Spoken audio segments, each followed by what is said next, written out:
Olá, alunos! Vamos dar continuidade às nossas aulas sobre redação. E nessa aula a gente vai abordar um conteúdo muito importante para a produção do texto. Vamos falar de um fator que designa se o texto é texto ou não. Um dos fatores, né, que se chama coesão. Eu digo um dos fatores porque nós temos também a coerência, nós temos a ideia de inteligibilidade, ou seja, a compreensão do texto, juntamente com a coerência, com a coesão, a gente considera esses fatores como essenciais para produzir o texto e para que o texto tenha sentido.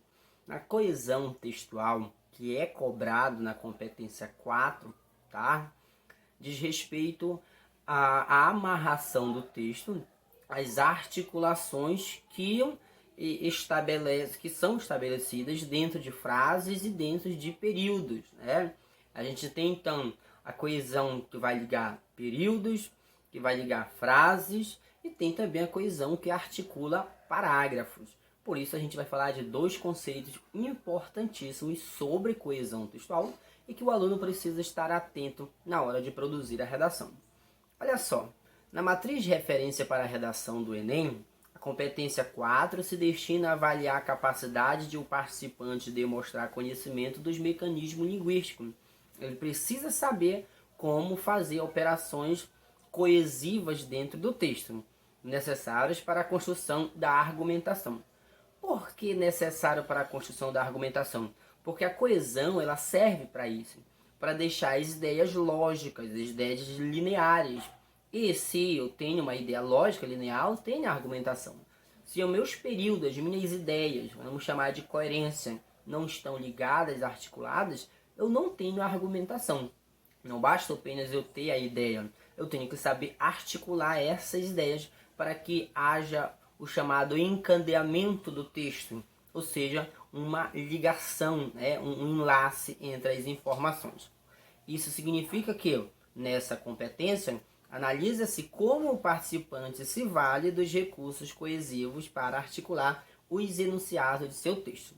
A coesão ela é dividida em coesão referencial, aquela que possui referentes, dito anteriormente, ou que serão ainda mencionados, que a gente chama de catáfora, e anáfora, tá? Recursos anafóricos e catafóricos, e a coesão sequencial, que é a que faz o texto progredir, dar sequenciação entre as ideias. Na coesão sequencial, a gente estuda os operadores argumentativos, muitos dos quais vocês aí já fazem uso, tá? Por exemplo, as conjunções, além disso, no entanto, ou outro tipo de operador argumentativo dos quais vamos abordar, tá? E a coesão, então, para compreendermos na redação de como você vai ser avaliada, o corretor da redação, ele vai enxergar, ele procura enxergar na tua redação coesão de dois tipos, basicamente. É o chamado intraparágrafo e interparágrafo. Olha esse prefixo intra, vamos analisar primeiro o intra. Intra quer dizer dentro, ou seja, intraparágrafo dentro do parágrafo. Isso quer dizer que intraparágrafo, a terminologia da grade se refere à presença de elementos coesivos adequadamente mobilizados dentro dos parágrafos. Então o aluno precisa ter pontos de coesão dentro do próprio parágrafo. Um parágrafo é constituído por frases e períodos. Então essas frases e esses períodos precisam estar conectados entre si. Os pontos de coesão, quando são mobilizados dentro dos parágrafos, são chamados de intraparágrafo. E o interparágrafo, por sua vez, a coesão interparágrafo é a presença de elementos coesivos adequadamente mobilizados entre os parágrafos. Agora a gente já não enxerga para dentro do parágrafo, e sim a relação entre um e outro parágrafos. Você sabe que a redação deve ser composta por um conjunto de parágrafos. No caso da estrutura do Enem, no mínimo 4 parágrafos. Então, esses parágrafos, eles precisam estar articulados entre si. Assim como as frases dentro dos parágrafos precisam estar articuladas, que é a coesão intraparágrafo, os próprios parágrafos também precisam articular-se, né? A chamada interparágrafo. É por isso que é importante que você inicie o primeiro desenvolvimento com um operador argumentativo de ordem, por exemplo, em primeira análise, nota-se de início, como primeira abordagem, você está articulando informações, né? O segundo desenvolvimento, se as ideias forem somar-se, né? Ponha um além disso, e se são ideias contrárias, ponha um entretanto, um contudo. Perceba que quando você põe um além disso, você está somando o parágrafo 1 de desenvolvimento ao parágrafo 2 de desenvolvimento. Você está articulando um ao outro, né? Fazendo ali uma soma. Então, a coesão no texto ela não é só aquela que está dentro do parágrafo, mas aquela que relaciona parágrafos. Não basta apenas eu ter um parágrafo bem produzido, se eles, os próprios parágrafos, não se relacionarem entre si. Então, a gente não teríamos uma redação completa. A gente teria fragmentos de redação, que seria parágrafos isolados. Por isso que precisa também haver esses pontos de coesão. E o mais interessante é que o aluno ele só vai ganhar 200 pontos na competência 4 se ele tiver pelo menos a presença de 2 pontos de coesão interparágrafo. Olha como é importante iniciar a conclusão com conjunção conclusiva, iniciar o desenvolvimento 1, o desenvolvimento 2 com operadores argumentativos, porque tu precisas ter no mínimo 2 pontos de coesão interparágrafo, aquele que liga parágrafos, mais a coesão dentro dos parágrafos, o intraparágrafo, tá? Claro, sem promover erros. Basta apenas um erro de coesão, tanto intra quanto inter, que você já cai para o nível 4 da competência 2, alcançando apenas 160 pontos, tá? Não é difícil essa parte coesiva, até porque muitas conjunções vocês já fazem uso, né? E já conhecem bastante dessas conjunções. Agora, tem que saber usar, tá? E além disso, a competência 4 ela fala também de algo importante, que é sobre evitar a repetição de palavras e dos próprios conectivos, certo? Antes da gente analisar esse caso de repetições, vamos observar nesse texto aí, né, um esquema de texto para você compreender melhor essa ideia de intraparágrafo e de interparágrafo dentro da redação. Aí a gente tem um esquema, né, texto, texto, texto, texto, e entre essas informações, essas palavras, nós temos pontos coesivos. Olha o que está em verde aí no primeiro parágrafo. Tem aí uma espécie de parágrafo, tá? Texto, texto, texto. E a gente tem no meio, entretanto. A gente tem depois um esse. A gente tem um surdo que pode estar retomando algum grupo anterior, tá? A coesão ela não se faz só com conjunção. Vamos ver que a coesão ela se faz com advérbios, com pronomes, com sinônimos, com numerais, tá? Tudo isso pode ser usado para estabelecer coesão, né? As proformas substantivas e assim por diante. Então, esses pontos de verde e de negrito, que a gente tem nos outros parágrafos, embora, tem no terceiro parágrafo aí assim, ela, além disso, deficiente auditivo, para retomar algo dito anteriormente, são chamados intraparágrafo. Por quê? Porque estão dentro dos parágrafos, tá? Então, são elementos coesivos que estão ligando períodos. Os períodos formam os parágrafos. Esses pontos em vermelho que inicia cada parágrafo, né? Não a partir da introdução, mas a partir do desenvolvimento 1, diante desse cenário, por outro lado, portanto, perceba que são pontos coesivos interparágrafo. Por quê? Porque relacionam parágrafo. Agora, esse por outro lado, ele está relacionando uma ideia a outra. Uma ideia, vamos dizer, foi dado um ponto positivo no desenvolvimento 1 e no desenvolvimento 2 será um ponto negativo. Então, usa esse por outro lado, que poderia ser um entretanto, um porém, que também faz parte aí, né, são as conjunções adversativas, que servem para ligar informações contrárias. Então perceba que em todo o teu texto a gente vai encontrar elementos de coesão, né, que devem ser mobilizados de forma coerente, certo? Aí a gente fala um pouco sobre as repetições. Olha só, é permitido repetir palavras na redação? Sim, tá? Não existe essa de dizer, eu não posso repetir uma palavra sequer na minha redação. Impossível. Até porque tem certos termos que dificilmente a gente encontra seus sinônimos, tá? Por isso, são aceitas repetições. Acontece que a gente tem as repetições aceitáveis e as inaceitáveis. E vamos começar falando sobre essas que não devem acontecer. A repetição inaceitável acontece quando o aluno, quando o candidato usa apenas uma palavra, aquela palavra, e para designar alguma coisa, e sempre que ele quiser usar essa mesma palavra, ele não faz uso de sinônimo. Ele repete esta mesma palavra. Ou seja, isso mostra para o corretor que ele não tem domínio vocabular.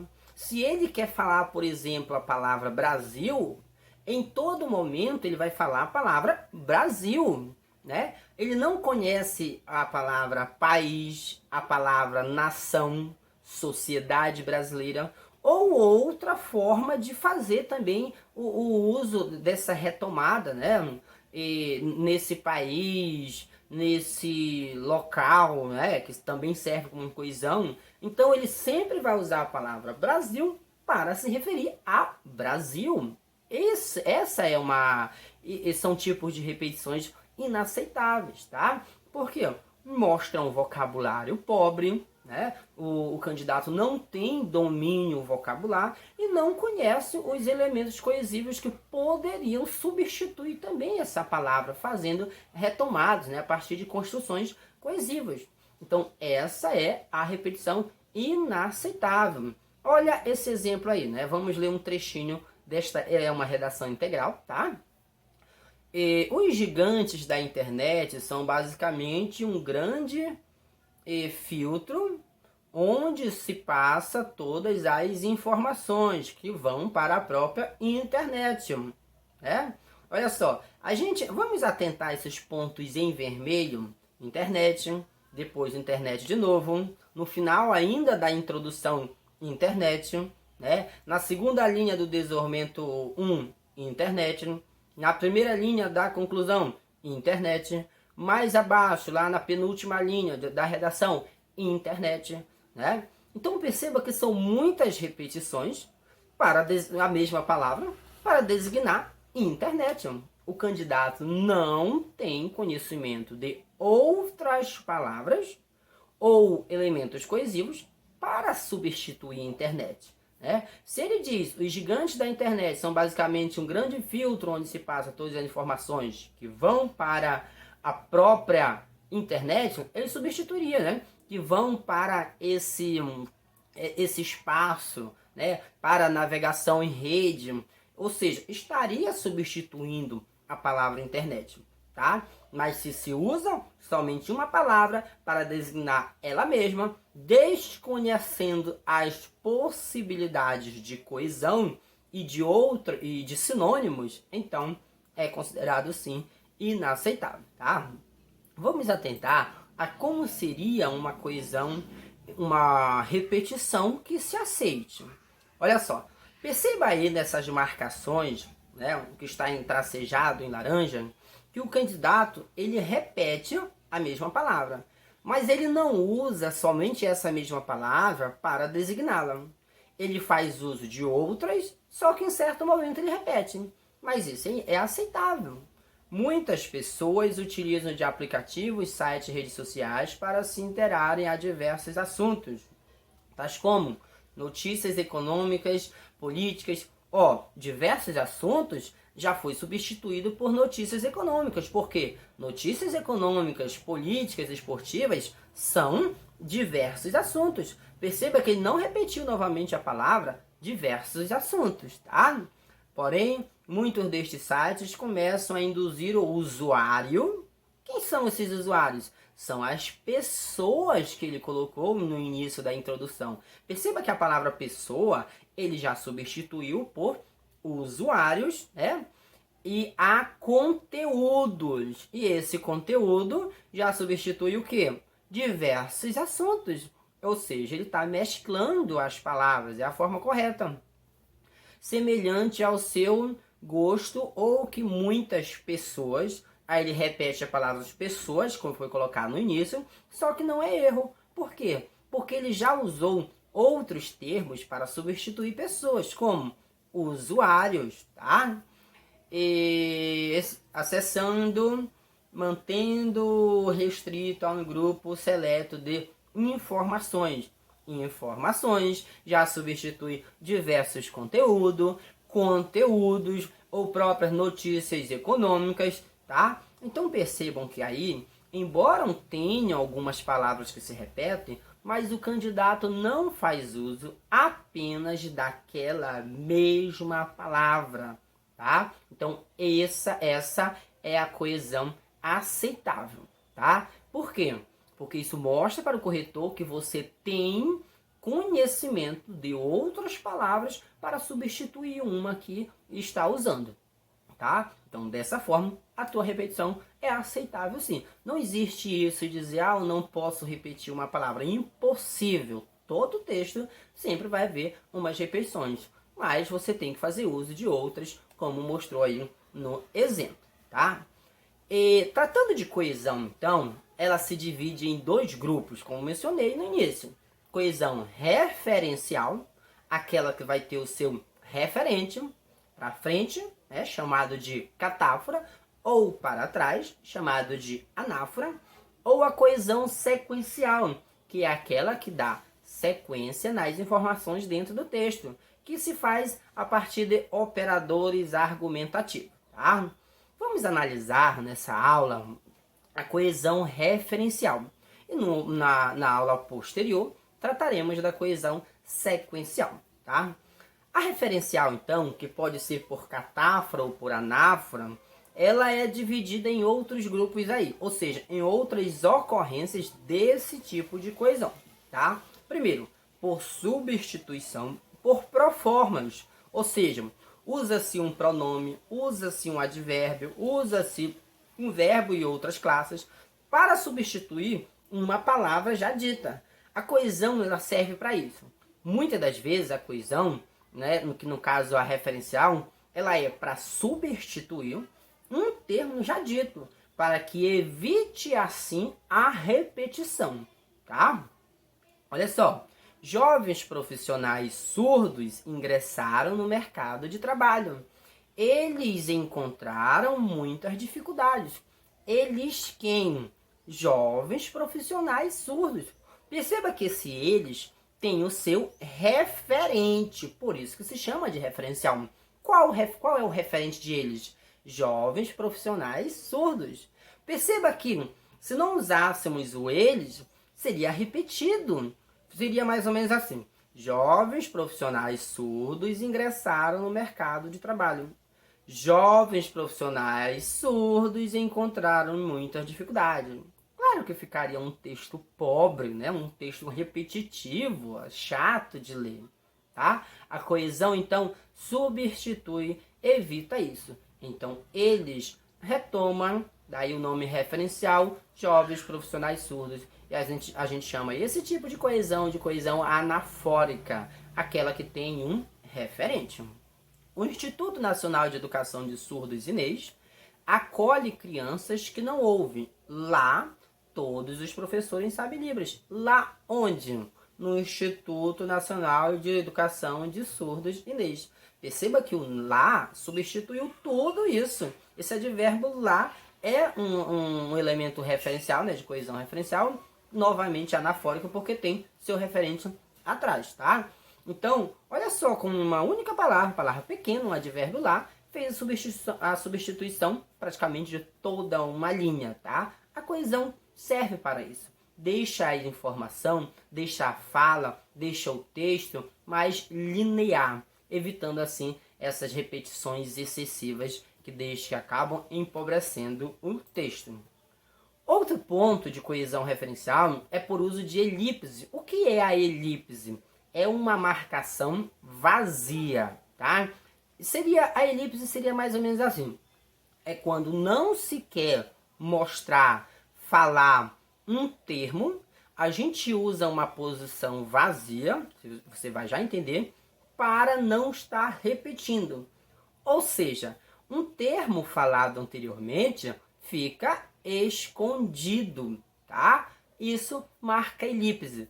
Essa elipse ocorre muito a partir de uma vírgula. A vírgula faz a marcação desse termo. Ela mostra que, embora você não veja, mas está escondido. Seria mais ou menos assim. Vamos analisar. Os alunos da etnia ticuna escreveram textos sobre sua língua.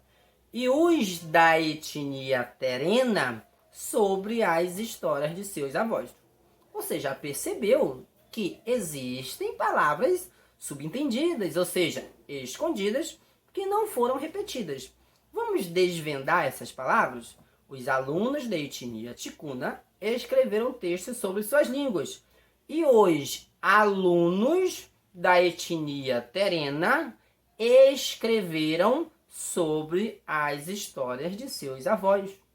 Olha só, alunos, substantivo, e o verbo escreveram sofreu elipse, ou seja, ficou escondido, para evitar assim a repetição e deixar o texto linear.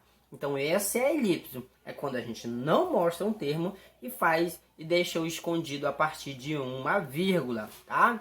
E os da terena, e os quem? Os alunos, sobre as histórias de seus avós, ou seja, escreveram sobre as histórias de seus avós.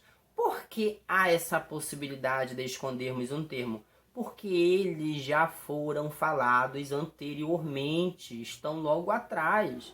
Então não precisa estar mostrando. A elipse é isso, tá? Vamos a mais um tipo de coesão referencial. Relação de sinonímia. Sinônimos, essas vocês sabem, né? Utilizamos sinônimos para substituir uma palavra e assim evitar a sua repetição. Sinônimos são palavras parecidas, tá? Não são palavras iguais. Não existe na língua nenhuma palavra com um sentido igual à da outra, tá? Essa classificação com palavras iguais não acontece. São parecidas. Cada palavra, embora se pareça muito com a outra, mas ela tem um certo ponto de diferença. No uso, a gente mostra essa diferença gritante, tá? Por exemplo, para alguém, você vai chamar de bonito. Ah, essa pessoa é bonita. Mas para outro alguém, você vai chamar essa pessoa de linda. Não é isso? Maravilhosa, esplêndida, estupenda, magnífica. E então, por que para a primeira você não chamou de magnífica? Certamente você julgou algo do tipo que ela não pode receber esse adjetivo magnífico, magnífica, tá? Isso mostra que as palavras possuem um grau mais elevado ou menos elevado de significação, tá? Por isso, sinônimos são palavras parecidas e não iguais. Vamos ao exemplo? A importância do respeito às religiões de origem africana foi lembrada pela aluna. A estudante queria fazer valer seu direito constitucional à prática religiosa. A estudante está substituindo aluna. Por quê? Palavras do mesmo campo semântico, ou seja, possuem muita semelhança. Por possuir semelhança, podem ser substituídas uma pela outra, tá? Então, essas são sinônimos. E no caso, não cabe aqui para vocês dar uma lista de sinônimos, tá? Aí nós temos diversas ferramentas, temos blogs, temos sites, temos os dicionários, que vocês podem encontrar essas listas de sinônimos, e você que produz redação, é sempre bom ter aquele caderninho de sinônimo, né? Sabe que na hora que está produzindo, aparece uma palavra, aparece outra, então para evitar essas repetições desnecessárias, procurem lá, né? Corram para o sinônimo para fazer esse uso, tá? Então, usou uma palavra, por exemplo, Brasil, faça uma lista no seu caderno aí, que outras palavras substituem Brasil, que outras palavras substituem intervenção, substituem problema, né? E avanço. Essas palavras que se fazem uso constante na redação, é importante que o aluno tenha um caderninho de sinônimo ou algo do tipo para fazer o seu uso, tá? Vamos a mais uma aí, relação de coesão referencial, tá? É a chamada hiperonímia e hiponímia. Vamos entender primeiro esses dois conceitos, hipônimo e hiperônimo? O que é maior e o que é menor dessas palavras? Não estou falando pela quantidade de letras, estou falando pelo sentido. Olha esse hiper, muito, hiperônimo. Então, hiper é maior. Hipônimo é menor. Ou seja, hiperônimo é uma classe maior que contém diversas outras classes menores, que são os hipônimos. Vamos entender. Olha o exemplo. Aquela jovem sabe falar várias línguas. O Guarani é sua favorita. Várias línguas. Línguas é um conjunto maior. Por quê? Porque possui diversos conjuntos menores. Como assim? Quando eu falo língua, enquanto espaço maior, conjunto maior, eu tenho dentro de língua a Guarani, a portuguesa, a espanhola, a inglesa, e assim por diante, né? Ou seja, dentro da palavra língua, eu tenho as suas classificações, as suas línguas, certo? Então, o termo língua é maior e português, espanhol, inglês, italiano, que são menores, estão dentro de língua. E por ser menores, são chamados de hipônimo. Língua, que é um termo maior, é hiperônimo. E cada língua classificada são chamadas de hipônimos, tá?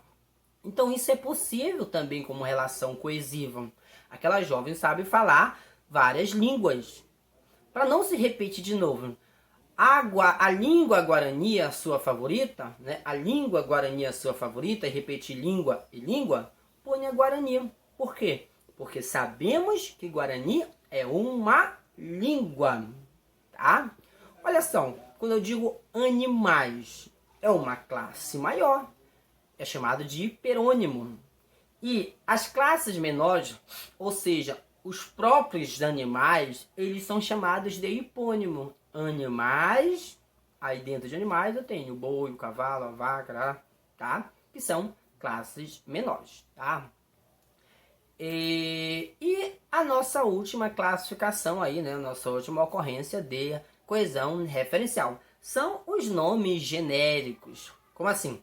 Palavras que produzem relações de sinonímia, igualdade. Casos comuns são os termos fato, evento, fenômeno, crença, entre outros.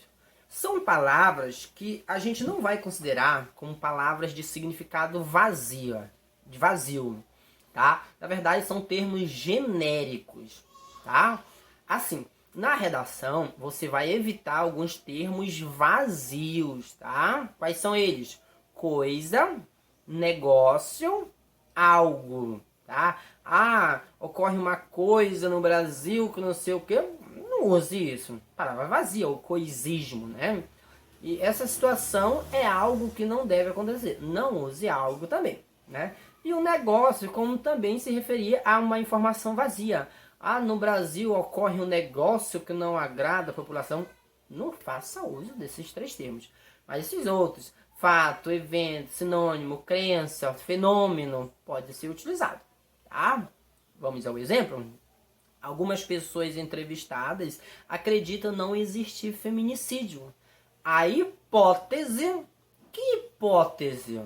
O fato de as pessoas acreditarem que não existe feminicídio é a hipótese. Então, para a gente não repetir de novo o fato de acreditar que não existe feminicídio, a gente põe hipótese. Por quê? Porque retoma tudo isso que foi falado, tá? A hipótese não tem fundamento nos estudos antropológicos e sociológicos, segundo o pesquisador da área, certo? Então, essas palavras genéricas também podem ser feito uso aí e também enriquecer a tua redação, tá? Vamos aos outros tipos de coesão, além dessas que nós mencionamos, para encerrarmos aí essa nossa aula sobre coesão, tá? Claro, a primeira parte, coesão referencial, tá? Aí depois vamos para a sequencial, em outra aula. E outros usos de coesão, os pronomes demonstrativos, este, esse e aquele. Tem dúvida de como se faz a coesão com esses pronomes dentro do texto? Vamos verificar. No discurso, este é utilizado para catáfora, como assim? Para falar de algo que está à frente, que ainda será falado. Ou para anáforas muito próximo. O este, ele é tipicamente catáfora, ele está à frente, mas ele pode ser usado para anáfora desde que o termo esteja bem próximo dele, tá? Uma palavra anterior. O esse retoma algo dito citado, algo anteriormente citado, em mais de um referente. Então, o esse, ele é só para trás, ele encontra o seu referente só para trás. O esse, ele pode retomar uma palavra ou toda uma ideia. O este, para frente ou uma palavra atrás dele. O esse, sempre para trás ou uma palavra ou toda uma ideia. Ou seja, o este não retoma toda a ideia, somente o esse, tá? O aquele se vincula ao primeiro citado. Dentro de uma construção, quando você usa o aquele, é o primeiro que foi citado, ou seja, quem está mais próximo, tá? Quem iniciou aí a frase. Vamos entender aquele exemplo para você não ficar confuso. Destaca-se nesse contexto que a vida em sociedade consiste em uma série de concessões em favor do outro, o que remete ao conceito da ética. Minha liberdade vai até onde começa a liberdade do outro. Esse preceito é essencial ao bom relacionamento humano, que resulta no respeito e considerações mútuas. Gente, por que esse preceito? Porque o esse está retomando todas essas três linhas anteriores, que constrói a ideia de ética. Remete ao conceito da ética. Minha liberdade vai até onde começa a liberdade do outro. Esse preceito, toda aquela ideia construída anteriormente, foi retomada por esse. Eu poderia colocar este preceito? Não, porque este é para frente, mas pode ser para trás, só se retomar uma palavra, um termo, tá? Não pode retomar a ideia toda, só se retoma a ideia toda com esse. Dentre todos os costumes cultivados pela humanidade durante toda a sua trajetória, consumir bebidas alcoólicas em momentos festivos ou apenas para descontração é, sem dúvida, um dos mais marcantes. No Brasil, então, isso não se dá de outra maneira. Isso o quê? Esse costume de consumir bebidas alcoólicas em datas festivas. Então isso, novamente, retomou toda a ideia, tá? Sendo o nosso país um dos maiores consumidores de cerveja do mundo, carnavais, festas juninas ou mesmo encontros semanais entre amigos tem sempre que vir acompanhado do álcool. Todavia, a utilização deste. Por que a utilização deste? Porque o deste não está retomando toda uma ideia agora. Está retomando só o quê? Só um termo. O quê? O álcool. A utilização deste, que é a utilização do álcool. Então perceba que o este, que é tipicamente catafórico, ou seja, está para frente, pode se referir a algo dito anteriormente, mas desde que seja uma palavra só. Se for para retomar toda a ideia, é o esse, essa, isso, tá? Se torna responsável quando divide, dirige após o consumo. Gente, esse foi nosso encontro sobre coesão. Ainda não terminou, mas não dá de falar de coesão sequencial ainda neste vídeo, senão vai ficar mais de 1 hora, nosso vídeo já está gigante, tá? Mas assistam, prestem atenção, se ficar em dúvida, voltem a assistir esse vídeo, qualquer coisa me chamem no PV para esclarecermos aí todas as dúvidas, tá? Coesão textual é muito importante para a tua redação, para a clareza, para a sequenciação, para que o texto fique também mais objetivo, certo? Até o nosso próximo encontro. Tchau!